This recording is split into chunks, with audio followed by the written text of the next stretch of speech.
Good morning, dear students. Today once again we will start with alternating current. So beta, yesterday we have studied what is the alternating current, what is the alternating voltage, what is meant by the RMS value. So today we will start with first average value. Okay, so average value कैसे निकालते हैं? Okay, so suppose I have I is equal to I naught sin omega t. So my I is now alternatingly varying quantity. I is my alternatingly varying quantity which is given as this. So now average value of I अगर आपको लिखना है बेटा, so if I want to calculate average value, then average value can be written as of I. Average value of I can be written as I average. Formula बनता है integration 0 to t, t नहीं तो t half निकाल सकते हैं, हम generally लेते हैं हाफ साइकिल के लिए. तो ये बन गया I dt divided by integration 0 to t by 2 dt. सो ये बन गया इसका average value for half cycle. ये क्या बन गया? Average value for half cycle. तो इसको लिखेंगे average value for half cycle. अभी इसके बाद क्या बनेंगे? अभी अगर मैंने if I will take the complete cycle, okay, if I'll take the complete cycle, then let me show you what will happen. So if I'll take the complete cycle, then I will be 0 to t same I dt upon 0 to t by 2 dt. तो ये क्या बन गया? ये बन गया, इसको बोलेंगे average value for complete cycle. Okay, are you getting my point? So whatever it is there, so it can be written in this way. So we have studied three values. So I naught, इसको क्या बोलेंगे? कल भी मैंने आपको बताया था, I naught बनेगा पीक वैल्यू, ये बनेगा एवरेज वैल्यू, ये क्या बन जाएगा? Average value. और इसके बाद आपका और भी एक बन जाएगा, वो बनेगा IRMS. तो IRMS कितना बनेगा? ये इसको बोलेंगे RMS वैल्यू. तो ये चीजें हम कल सीखे थे. Okay, so that apart. So these are the values. So now we will try to move for the next point, that what is the impact of applying AC to pure inductor, pure resistor and pure capacitor. Okay, तो हम थोड़ा पहले इन चीजों का थोड़ा सा ये करते हैं. क्या we will do the study. तो रेजिस्टर है, तो रेजिस्टर अपना क्या करता है?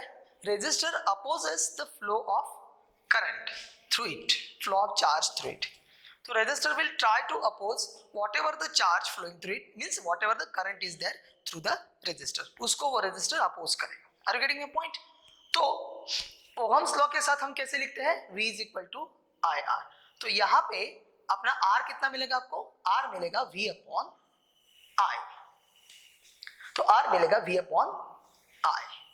तो यहाँ पे आपको अगर प्योर AC के लिए इसको यूज करना है, फॉर प्योर AC आपको अगर यूज करना है, तो आपको यूज करना होगा पीक वैल्यूज. आपको क्या करना होगा? Peak values. तो यहाँ पे आप कैसे करोगे? आप उसको लिखोगे R, ओके, R, उसको बोलोगे R will be E naught upon I naught, where E naught is the peak value of voltage. बराबर, ये बन जाएगा पीक वैल्यू ऑफ वोल्टेज. वहां पे आपका I naught बन जाएगा पीक वैल्यू ऑफ करंट. तो ऐसे निकालेंगे. तो अभी क्या करने का है वो हम थोड़ा सा देखते हैं. We will go to study that. Okay बेटा, तो वो स्टडी करने के लिए हम पहले अपना एक काम करते हैं. पहले लिख के लेते हैं. So we will start with first derivation for today is AC applied to pure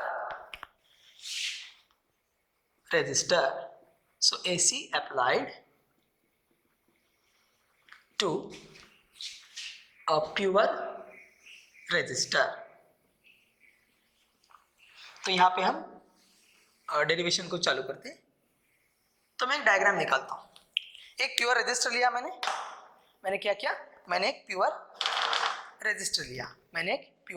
resistor लिया और उसको मैंने अप्लाई किया AC. तो ये बन गया मेरा resistor and now I have applied AC to that. Okay, ये R हो गया. तो यहाँ पे AC.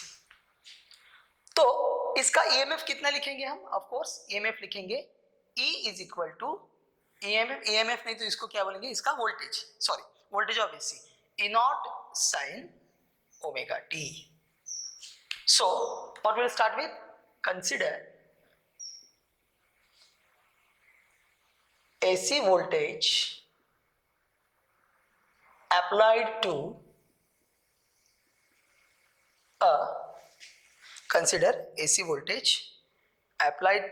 a pure resistor.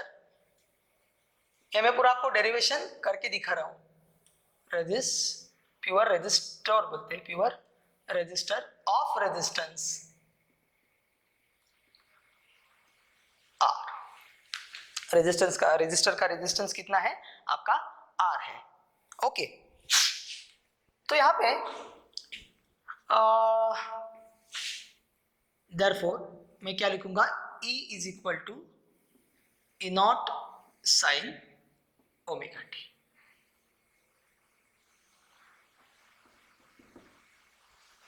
Okay, यहाँ पे अपना करंट होता है, करंट थ्रू द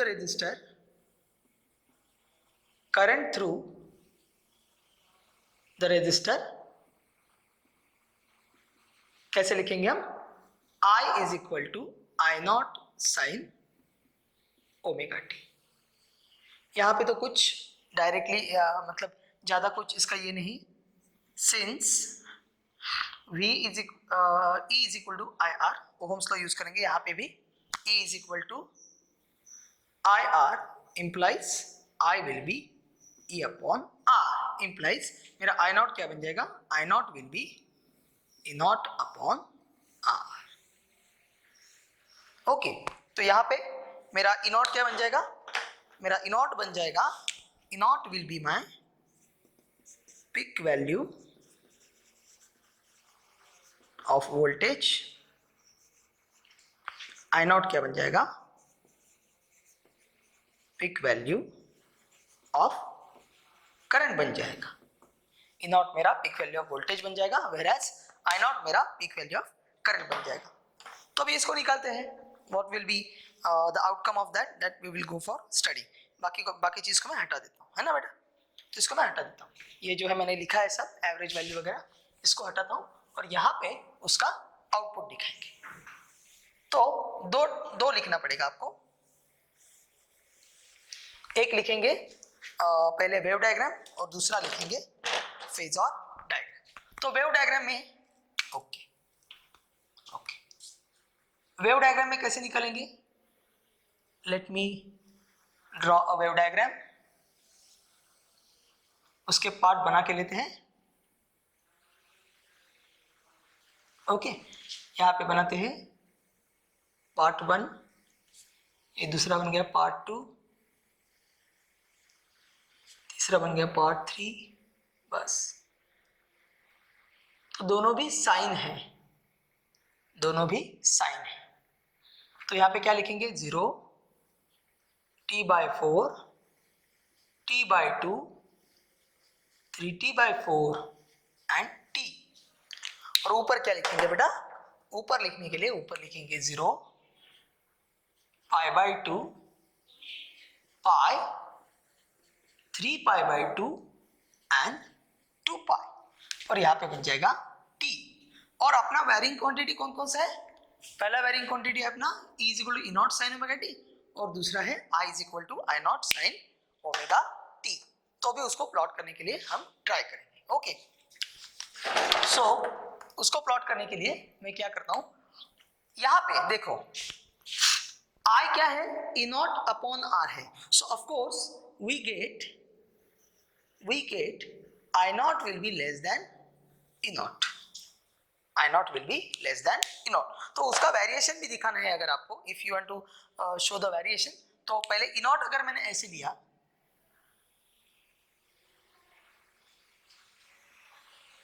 तो ये बन जाएगा मेरा E नॉट। तो मेरा I नॉट भी वैसे ही चलेगा, लेकिन कुछ तो उसमें चेंज होगा। वो चेंज क्या होगा, तो उसका वैल्यू थोड़ा सा कम रहेगा, बिकॉज उसका ये जो मैंने लिखा है I not is less than E naught, तो उसका वैल्यू थोड़ा कम रहेगा, और यहाँ पे मिलेगा मेरे को I not. So this is the output waveform for the, so it is the waveform for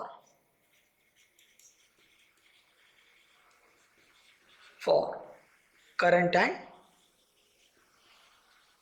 voltage।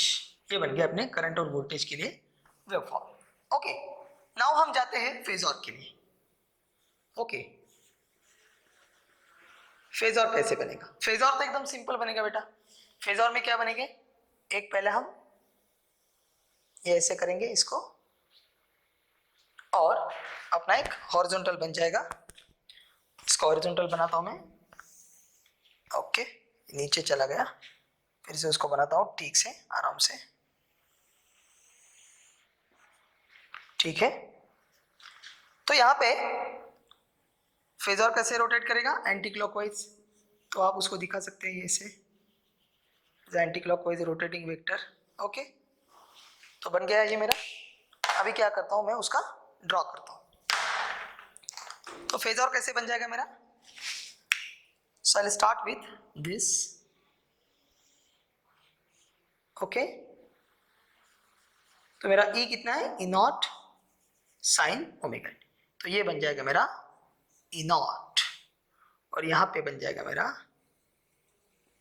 ये बन जाएगा मेरा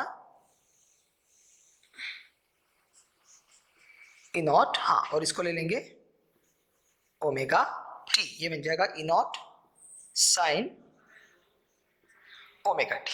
बन गया बेटा। इसके बाद में अगर मेरे को I के लिए जाना है, हाँ बेटा, मेरे को अगर I ढूंढना है तो I कैसे मिलेगा, I तो इससे थोड़ा कम रहेगा, तो इसको मैं बोलता हूं I, तो इसको बोलता हूं मैं I, तो यहाँ पे ही लिख देता हूं। तो I का वैल्यू कितना मिलेगा बेटा, तो I का वैल्यू मिलेगा आपको, I का वैल्यू ये मिलेगा, ये पूरा देखा तो E नॉट मिलेगा, E naught sine omega T, ये मिलेगा आपको I naught sine omega T.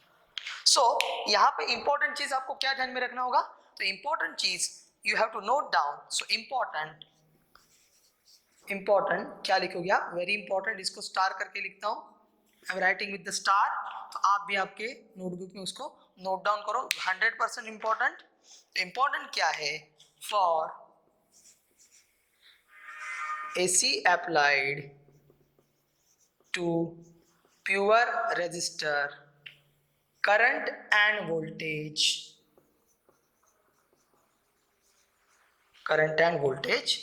are in phase। इसको बोलते हैं इन फेज।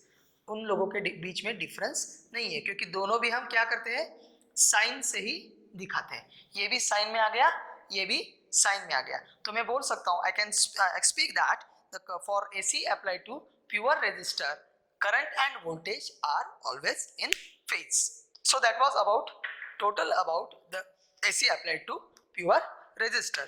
तो यहाँ पे मैं आपको I will suggest you to note all this down in your notebook। okay, तो इसको नोट डाउन करो।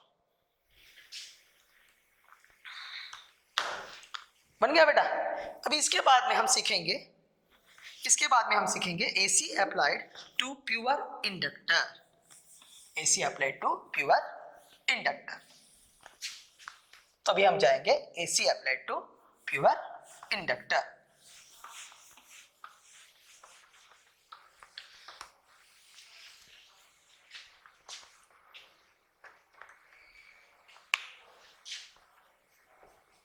AC applied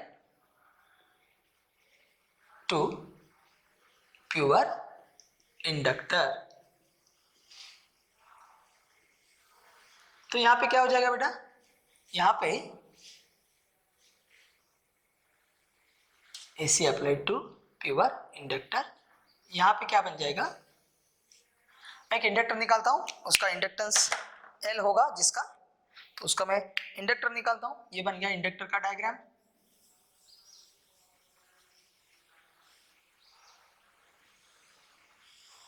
इसको मैं AC, इसको मैं अप्लाई कर, ओके। कितना आपने अप्लाई किया, ऑफ कोर्स मेरा E is equal to same आएगा, E naught sine omega T, और इंडक्टर को बोल दिया मैंने L, इंडक्टर को बोल दिया मैंने L। तो अभी क्या करेंगे, तो यहां पे लिख के ले लेंगे। सो पहले क्या लिखेंगे, consider AC voltage applied to a pure inductor of inductance L। तो एक मेरा इंडक्टर है, उसका इंडक्टेंस कितना है, L है, उसको मैंने AC अप्लाई किया। Therefore, can I write E is equal to E naught sin omega t, okay. So अभी क्या हो जाएगा, देखो ये मेरा प्योर इंडक्टर है, तो यहां पे अगर मैंने AC अप्लाई किया तो due to applied AC self inductance will be developed in the inductor. Therefore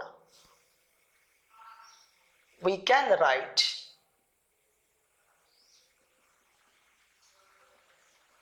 inductance as inductance LS। तो L कैसे लिखेंगे, L तो कितना चलेगा, L तो चलेगा L इज इक्वल टू, हाँ, E is equal to DL DI by DT, तो वो कितना बन जाएगा, E upon DI by DT। Are you getting my point, okay okay. तो अपन को मालूम है क्या, E मालूम है, ओके। तो यहाँ पे अपन को जब अगर I निकालना है, तो my DI will be LE into DT।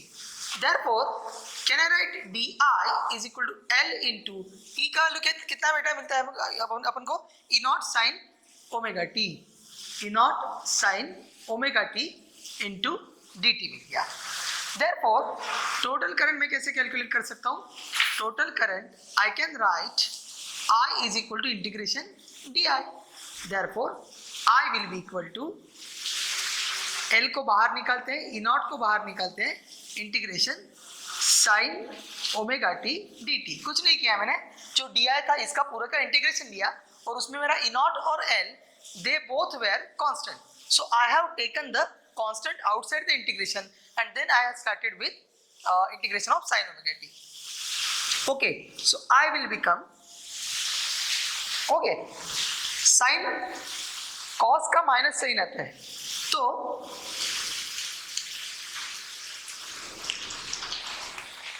Sorry यार, E नॉट अपॉन एल आएगा, अरे यार ये अपॉन एल आएगा, सॉरी वेरी सॉरी, यहाँ पे एल यहाँ पे ऐसे है ना, sorry sorry sorry sorry, E not upon E upon L, यहाँ पे E नॉट अपॉन एल, यहाँ पे भी E नॉट अपॉन L बन जाएगा, क्योंकि यहाँ पे L मल्टीप्लिकेशन में, वो बोलने के में वो जल्दबाजी में भूल गया वो देने के लिए। तो अभी ये इसको माइनस साइन इसका लेके डालते हैं, इधर माइनस लिखते हैं, इधर माइनस लिखा, तो मैंने इसको एडजस्ट किया अभी थोड़ा सा, इसको minus sign omega T dt।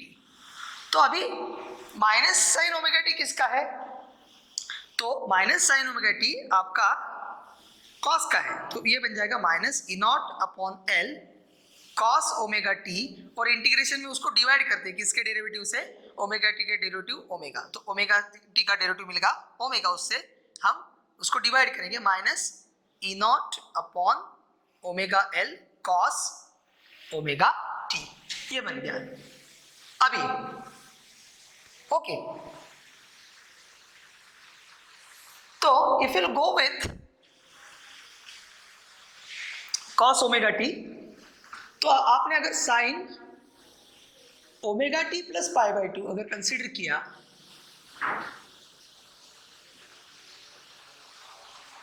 Okay, omega t plus pi by two अगर कंसिडर किया, सॉरी ओमेगा टी नहीं, pi by two minus omega T, तो कितना बन जाएगा, sine A sine cos B plus cos A sine B, तो sine pi by two cos omega T minus cos pi by two sine omega t, बन गया बेटा। Okay, तो ये भी साइन माइनस साइन उसमें नहीं निकलेगा, ये हमने लिया है ना एक्चुअली। हाँ, यहाँ पे एक मिनट, यहाँ पे आपका माइनस बनेगा, यहाँ पे वही माइनस कंटिन्यू हो जाएगा और वो माइनस में इनसाइड लिया, अभी कुछ प्रॉब्लम नहीं है। तो अभी यहाँ पे omega T minus pi by to करना पड़ेगा आपको। ओके, सॉरी, क्योंकि वो लीडिंग लैगिंग अपने को करना पड़ता है ना, तो sign omega T minus pi by to, इसको करो अभी, इसको बनेंगे sign omega T cos pi by two minus cos omega T sign pi by two. Cos pi by to zero आता है, तो ये कितना बनेगा, minus cos omega T. Okay, ये कितना बन गया, sign omega T minus pi by two. Okay, मतलब वो बराबर था, यहां से लिखने का उसको जरूरत नहीं था। Okay okay, cos omega T ये बराबर आएगा आपका। हाँ, तो यहाँ पे नहीं बराबर लिखा था हमने, यहाँ पे नहीं, वो बराबर लिखा था हमने, यहाँ पे ही करना पड़ेगा, सॉरी, ये यहाँ पे एडजस्टमेंट करना पड़ेगा, यहाँ पे, सॉरी। तो मेरे को ये फिर से रहेगा मेरा, ये साइन में थोड़ा दिक्कत आता है। देखो फिर से देखो, मैंने क्या किया, is equal to I naught sine omega T is equal to L d i by D t. Okay, यहाँ पे माइनस साइन मत ले लो, यहाँ पे माइनस साइन मत ले लो। डी आई कितना बनेगा, E upon L d T, तो डी आई कितना बनेगा, E I naught sine omega T, ये L one by L into d t, इसको इंटीग्रेट करेंगे, इंटीग्रेशन डी आई, तो I naught upon L sine omega t d. तो साइन के लिए साइन का डेरिवेटिव आता है, कॉस का डेरिवेटिव आता है माइनस साइन, तो अपने पास साइन है तो उसका ऑफ कोर्स आएगा माइनस कॉस, तो instead of that I have adjusted. तो यहाँ पे वैसे भी कर सकते हैं, नहीं तो आप एक काम करो, किसको भी कुछ भी मत करो, यहाँ पे डायरेक्टली लिखो, कॉस का माइनस साइन आता है तो माइनस साइन का कॉस आएगा, तो साइन का कितना आएगा, माइनस कॉस आएगा, तो यहाँ पे आप उसको माइनस कॉस ये लिख सकते हैं, और माइनस कॉस का वैल्यू मैंने यहाँ पे दिखाया आपको, फिर से दिखाता हूँ। ये देखो, E is equal to I naught sine omega t, E is equal to L d i by D t करने का, d i will be this this, यहाँ पे साइन का इंटीग्रेशन आप माइनस कॉस निकालो, बस हो गया। साइन का इंटीग्रेशन माइनस कॉस निकालने के बाद आपको ऑटोमेटिकली माइनस कॉस के जगह पे आप sign omega T minus pi by to लिख सकते हो। तो मैं क्या लिख सकता हूँ, I is equal to E naught upon omega L into, sorry cos नहीं अभी, sine omega T minus pi by two. Okay, therefore अभी हियर आपको क्या करना है, अभी यहाँ पे you have to put XL is equal to omega L, और एक्सएल को क्या बोलेंगे वो भी लिख के लेते हैं। तो ये एक्सएल बनेगा, तो एक्सएल को बोलेंगे हम इंडक्टिव रिएक्टेंस, क्या बोलेंगे, inductive reactance, XL will be my inductive reactance. Okay, ये स्टेप आपका वेरी इंपॉर्टेंट चल रहा है। Okay, this will be your very important step. तो इसके बाद क्या बन जाएगा, देयरफॉर क्या मैं लिख सकता हूं, I is equal to E naught upon XL into sine omega T minus pi by two. तो यहां पे मैं क्या लिख सकता हूं, I is equal to I naught sine omega T minus pi by two. Okay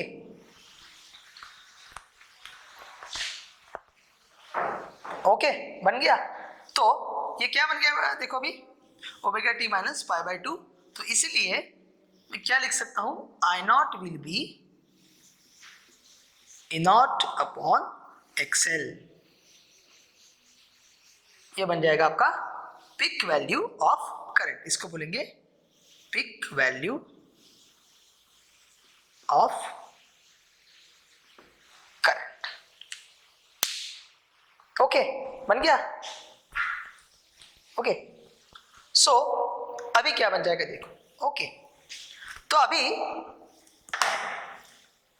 आपको क्या है, आपने करंट, आपके करंट ने omega T minus pi by 2 किया है, तो omega T minus pi by 2। Okay तो ओमेगा टी के पहले ही वो चालू किया। ओके तो omega T minus pi by 2 और cos of minus theta is cos theta, बराबर है। ओके तो वो कॉस फंक्शन में बन जाएगा। तो I can say that in AC applied to the pure inductor क्या बोलेंगे, current lags behind the voltage by pi by 2। Current will lag behind the voltage by pi by 2। therefore current will lag behind the voltage by pi by 2। तो बेटा inductor का equation अभी हमने लिखा था, वो लिखने के बाद अपन को उसका ग्राफ निकालना होगा। तो अभी ग्राफ निकालते हैं। मैं पहले इसका नाम लिख के लेता हूं फिर से, AC applied to pure inductor. तो हम क्या लिखेंगे अभी, उसका वेवफॉर्म लिखेंगे। We will go to write the waveform. Okay तो यहां पे कैसे लिखेंगे अभी, तो अगर मैंने वोल्टेज लिया E is equal to E naught sine omega T, तो अभी क्या बनता है वो दिखाते हैं अभी आपको। तो यहां पे लिखते हैं 0, ये टी बाई 4, ये टी बाई 2, ये 3t बाई 4 और इसको t बोलेंगे, यहाँ पे t लिखेंगे। तो मेरा E कितना है, E is equal to E naught sine omega T, और I कितना बन गया मेरा बेटा, I naught sine omega T minus pi by 2, omega T minus pi by 2। मतलब वो साइन फंक्शन पाई बाय 2 पीछे चालू होगा, बराबर, पाई बाय 2 पीछे चालू होगा। ओमेगा साइन ओमेगा टी ही है, लेकिन वो कहां से चालू होगा, यहां से पाई बाय 2 से पीछे चालू होगा। तो समवेयर इट विल, और उसको लिखते समय हम कॉस फंक्शन का याद करेंगे। तो मेरा पहले वाला लिखेंगे हम ऐसा लिखेंगे, ओके। और जो मेरा करंट जो लैग हो रहा है, ओके, क्योंकि वो मैंने माइनस साइन पे आपको दिखाया था। तो जो मेरा करंट लैग हो रहा है, तो इसके चलते मैं कॉस से ही चालू करूंगा, लेकिन माइनस कॉस से चालू करूंगा। तो कॉस फंक्शन ही आएगा, लेकिन उल्टा आएगा, मतलब ये ऐसा आएगा, कॉस फंक्शन मेरा ऐसा आएगा। तो ये बन गया मेरा, इसको बोलेंगे ई नॉट और इसको बोलेंगे आई नॉट। बन गया बेटा। तो इसका फेजर कैसे आएगा, फेजर तो एकदम सिंपल आएगा। तो फेजर लिखने के लिए मैं फिर से आपको एक डायग्राम बना के दिखाता हूं। फेजर आएगा ऐसा, अगर मैंने इसको ई लिया, मतलब ये ई नॉट बनेगा, ये बनेगा ओमेगा टी, तो ये बन जाएगा आपका ई नॉट साइन ओमेगा टी, और ये बन जाएगा छोटा वाला आपका आई, उसको बोलेंगे आई नॉट, इसको बोलेंगे I naught sine omega t plus, omega T minus pi by 2। तो ये बन गया phasor diagram. So friends, after this we will go for studying the AC applied to the pure capacitor. Okay beta, so I will suggest you to note this down.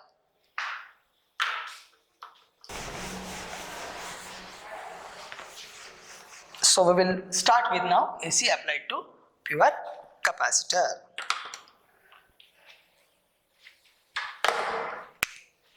So I'll write AC applied to pure capacitor. तो capacitor के लिए कैसे लिखेंगे? Capacitor के लिए symbol चलेगा ऐसा capacitor का, बराबर, और ये मैंने एसी वोल्टेज उसको अप्लाई किया. सो इसका वैल्यू कितना बन जाएगा? तो इसको मैं लिख के लेता हूं. ये क्या बन जाएगा? ये सी बन जाएगा, ये बन जाएगा E is equal to E naught sine omega T. और मेरा पहले वाला स्टेटमेंट क्या बन जाएगा? कंसीडर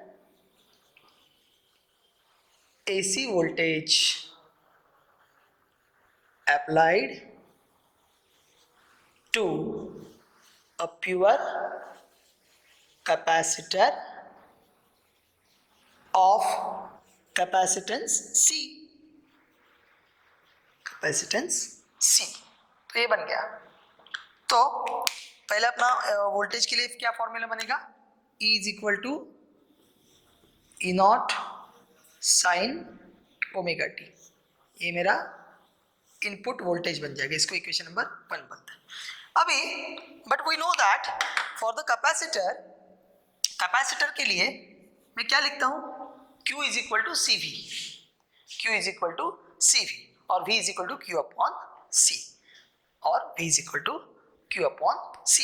सो अगर मैं लिखूं but we have Q is equal to CV.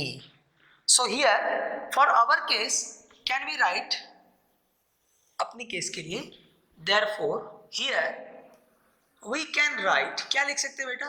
We can write Q is equal to C into E.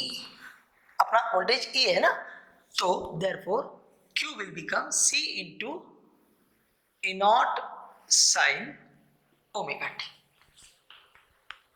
Okay, Q is equal to E naught sine omega T. तो अभी क्या बन जाएगा? Therefore D I, oh sorry, और कैसे? अभी देखो, लेकिन बट मेरा जो I है ये क्या है? D Q by D T है. तो इसको मैं इक्वेशन नंबर 2 बोल देता हूं. सो डिफरेंशिएटिंग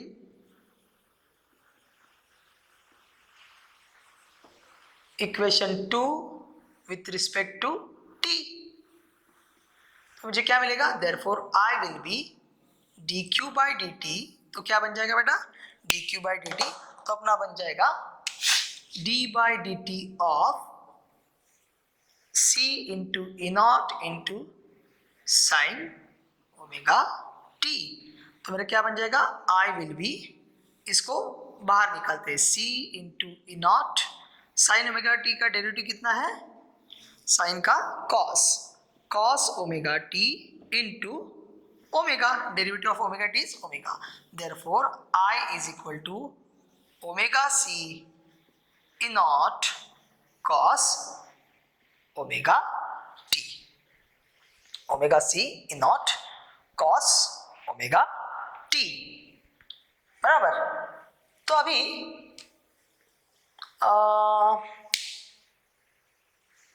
यहां पे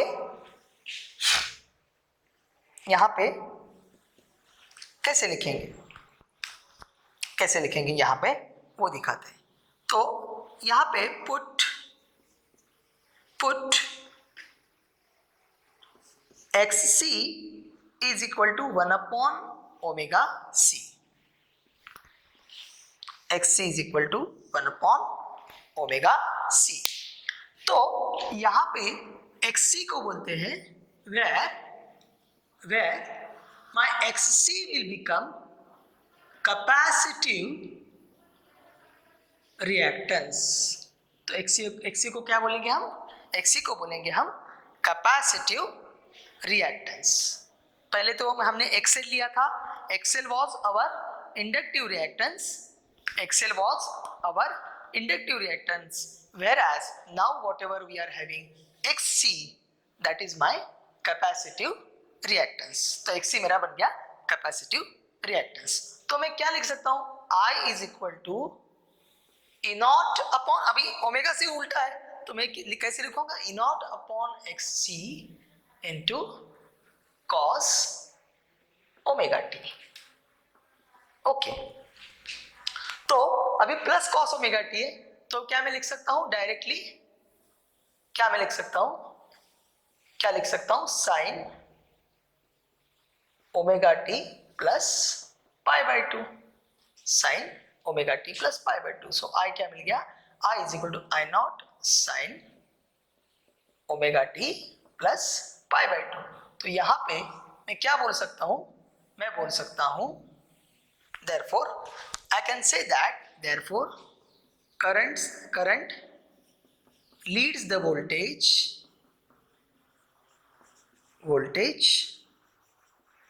by pi by 2 phase. Current leads the voltage by pi by 2 phase. Are you getting my point? So I'll suggest you to note this down. तो बेटा इसके बाद क्या आएगा, अभी इसके बाद इसका अगर ग्राफ प्लॉट करना है, हाँ, तो अभी उसका ग्राफ देखते हैं. थोड़ा सा कई बुक में उन्होंने ईएमएफ बाद में निकाला है, करंट पहले निकाला है. हाँ बेटा, तो वो ध्यान में रखो. उन्होंने क्या लिया है, ईएमएफ को बाद में निकाला है, करंट को साइन ओमेगा टी लिखा है, और उसके means in the context of the current EMF कैसे आएगा वो बना के दिखा है. तो कोई बुक में may be possibility that you will get the different graphs. तो पहले ही अपना मन मत बताओ कि जो कुछ आपको ग्राफ दिया है, एक मिनट,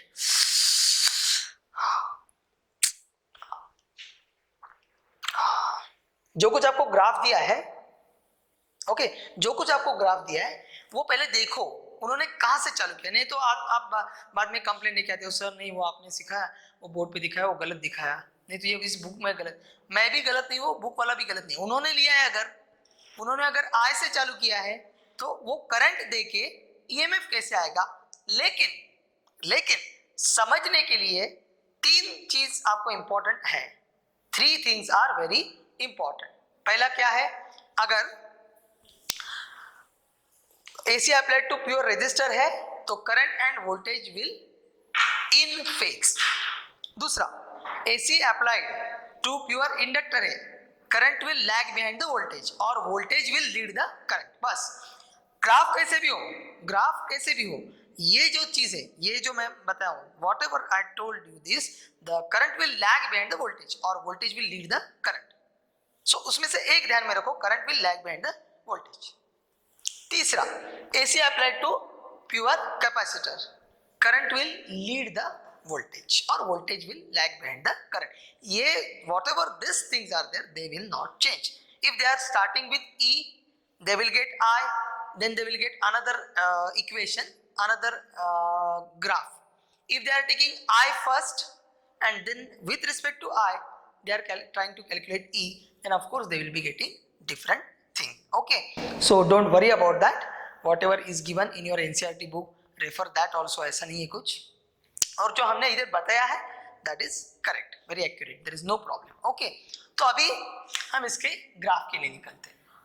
So बेटा, now we will go for finding out what will be the waveform for AC applied to pure capacitor.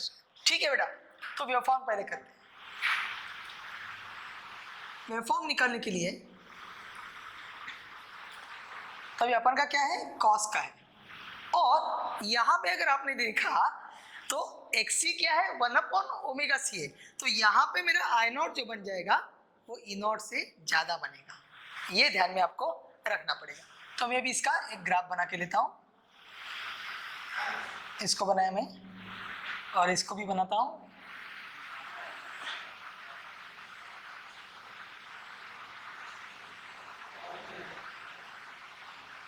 ठीक है, तो इसको मैं लिखता हूं 0, T/4, T/2, 3T/4 और T, और यहाँ पे कितना लिखता हूँ 0, π/2, पाई, 3π/2 एंड 2π।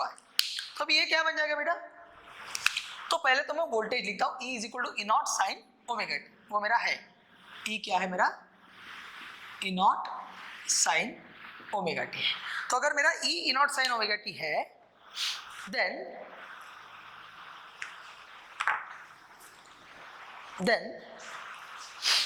क्या मैं लिख सकता हूँ E is equal to E0 sine omega T. तो E छोटा वाला बनना चाहिए, तो E अपना छोटा वाला बनना चाहिए, तो E बन गया छोटा, ठीक है। और I उससे बड़ा, लेकिन I कैसे बनेगा? I बनेगा कॉस में I0 sine omega t plus π/2, omega t plus π/2। तो वो अपना एक्चुअली वो कॉस ओमेगा टी से बन जाएगा। तो उसका हम ऐसे निकाल सकते हैं, उसका ग्राफ हम ऐसे निकाल सकते हैं।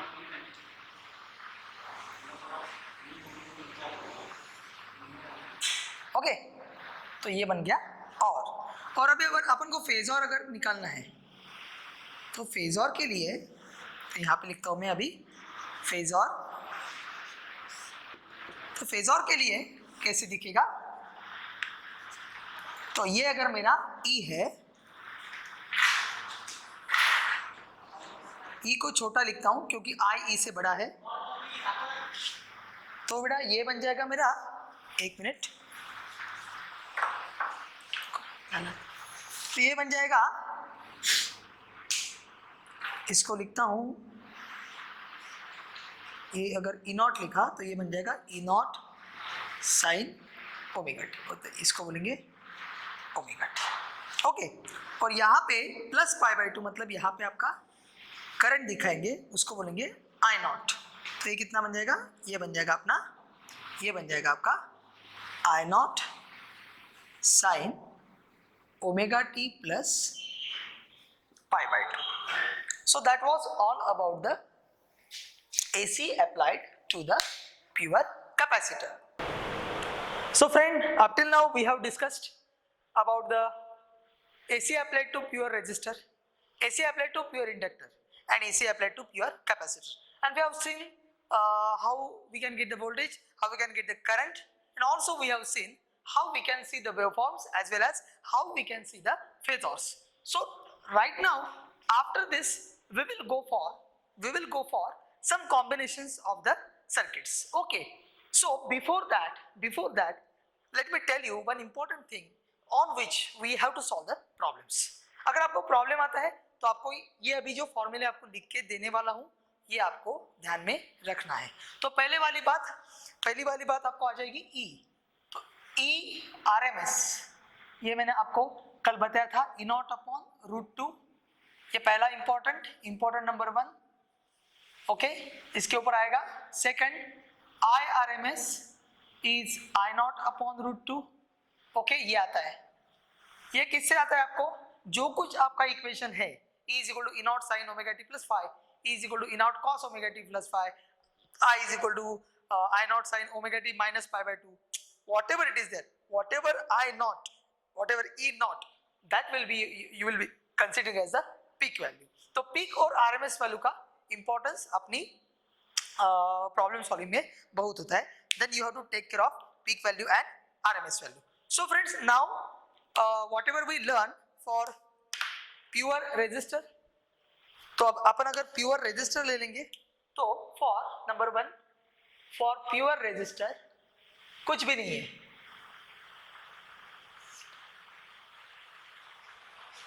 उसका रेजिस्टेंस कितना ले लेंगे? R ले लेंगे। प्योर रेजिस्टर के लिए R ले लेंगे। दूसरा है फॉर प्योर इंडक्टर, आपका अगर प्योर इंडक्टर है तो प्योर इंडक्टर के लिए हम क्या ले लेंगे? हम ले लेंगे इंडक्टिव, इसको बोलते हैं रेजिस्टेंस ही बोलते हैं, resistance is equal to R। इसका फॉर्मूला नहीं है, लेकिन इसका फॉर्मूला है। फॉर प्योर इंडक्टर हम लिखेंगे इंडक्टिव रिएक्टेंस, ये इंपॉर्टेंट है, इंडक्टिव रिएक्टेंस। तो इंडक्टिव रिएक्टेंस कैसे लिखते हैं, उसको लिखते हैं XL। कितना लिखते हैं, XL। उसका फॉर्मूला क्या है, omega L। Very important, VIMP यहाँ पे कर देता हूं आपको प्रॉब्लम सॉल्विंग के लिए, ये तो एकदम आने ही वाला है। 100% there will be problems based on your inductive reactance। अगर मेरा सर्किट प्योरली कैपेसिटिव है, सो फॉर प्योर कैपेसिटर के लिए बेटा, प्योर कैपेसिटर के लिए आपको लेना पड़ेगा कैपेसिटिव रिएक्टेंस, आपको लेना पड़ेगा कैपेसिटिव रिएक्टेंस। तो कैपेसिटिव रिएक्टेंस के लिए क्या ले लेंगे, XC। X will give 1 upon omega C, 1 upon omega C। तो यहाँ पे जो ओमेगा होता है, यहाँ पे इंपॉर्टेंस ऑफ ओमेगा। तो बेटा यहाँ पे जो ओमेगा होता है, तो ओमेगा को हम रेफर करेंगे एंगुलर फ्रीक्वेंसी, क्या बोलेंगे उसको, एंगुलर फ्रीक्वेंसी। उसका फॉर्मूला मैंने आपको बताया है, कितना फॉर्मूला आएगा, 2 pi upon T, 2 pi upon T। तो उसका अगर अपना टाइम पीरियड कांस्टेंट है तो उसका अपना ये बन जाएगा। सो इन दो चीज में यहाँ पे देखो XL directly proportional to L आएगा, लेकिन इनवर्सली प्रोपोर्शनल टू C आएगा। तो अगर आपका L बढ़ रहा है, if you are increasing the inductance of the inductor, your inductive reactance will increase. On the other hand, if you are decreasing the inductance of the inductor, your inductive reactance will also decrease. So it will increase or decrease in that fashion. Otherwise, on the other hand, if you are increasing your capacitance, whatever the capacitor you have used in your circuit for your AC, if you are increasing that, on increasing your capacitance, what you will get is that your capacitive reactance will not increase, otherwise it will decrease because it is in the denominator। तो ये चीज का आपको, ये सब बातों का आपको ख्याल रखना पड़ेगा। So while solving the problem, don't be just doing the donkey work, don't be just operating the formula and solve the problem, no, not at all।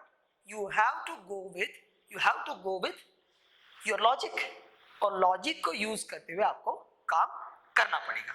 तो that was all about the combinations, not combinations, the pure combinations, pure inductor, pure resistor, pure capacitor। बन गया, okay, ये तो बन गया, एकदम simple बन गया। हाँ, और तीसरी चीज मैंने क्या बताई थी अभी, जस्ट बिफोर सम टाइम मैंने बताया था, अगर आपका प्योर रेजिस्टेंस है, current and voltage will be in phase difference will be 0, note it down. Second चीज, if pure inductor is there, current will lag behind the voltage by pi by 2 or voltage will lead the current by pi by 2, लिख लो। तीसरी बात क्या लिखा है मैंने, तीसरी बात मैंने बताया था आपको, आपका प्योर कैपेसिटर के लिए क्या बताया था अभी मैंने, के for pure capacitor current will lead the voltage bye pi by 2 और voltage will lag behind the current by pi by 2। Are you getting my point? So that was all about the pure resistor, pure inductor and pure capacitor। So friends, in this way we have learned that all। तो ये फॉर्मूले यहाँ में मैंने आपको ये दिया है, number 1, number 2, number 3 and number 4। Note it down with you, note with your note in your notebook, आपको ये पूरा इसका इंपॉर्टेंस आने वाला है। इसके बाद में क्या आता है, after this we will try to get the information about AC applied to the combination, AC applied to the combination। वो कॉम्बिनेशन कैसे बन सकता है, एक तो वो कॉम्बिनेशन बन सकता है आपका रेजिस्टेंस और कैपेसिटेंस, तो मैंने उसको क्या बोला, RC सर्किट, ओके, मैंने आपको दिखाया था। दूसरा बन जाएगा LR सर्किट, मतलब उसको बोलते हैं resistance and inductor, resistor and inductor. LC भी बन सकता है, इंडक्टर एंड कैपेसिटर, वो भी बन सकता है। तो ऐसे अगर मैंने अप्लाई किया वोल्टेज, तो कैसे निकालते हैं, तो इस चीज के लिए पहले अपन को क्या सीखना पड़ेगा कि AC applied for series combination of inductor, capacitor and resistor, and that is only called as the series LCR circuit.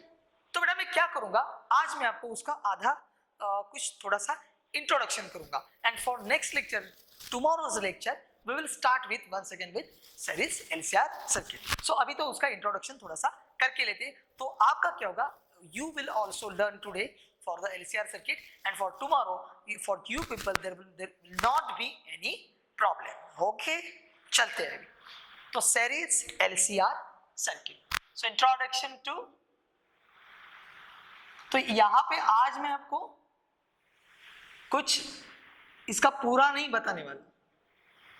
तो यहाँ पे आपको मैं डायग्राम निकाल के क्या करने का है वो बताने वाला हूँ. तो यहाँ पे क्या करेंगे, LCR, L का मतलब बेटा इंडक्टर, C का मतलब कैपेसिटर एंड R का मतलब रेजिस्टर. तो ये तीन एंटिटी को अगर मैंने लिया तो ये क्या बन जाएगा, मेरा सीरीज LCR सर्किट बन जाएगा. तो इसको मैंने क्या किया, तो वो जो कुछ लिखने की बात है वो कल मैं आपको बताऊंगा, नहीं तो अभी आधा पूरा करके रखते हैं. Tomorrow we will continue with the remaining. Okay, so we can say that this is the LCR circuit in which inductor of inductance L, capacitor of capacitance C and resistor of resistance R are connected in the series with applied AC source. E is equal to E naught sin omega t. तो बेटा अभी यहाँ पे एक ध्यान में रखने की बात है, वो बात है आपका जो टोटल वोल्टेज है, इसको मैं बोलूंगा टोटल वोल्टेज कितना बनेगा बेटा, टोटल वोल्टेज बनेगा अपना V as they are in series, current through each component will be constant. correct.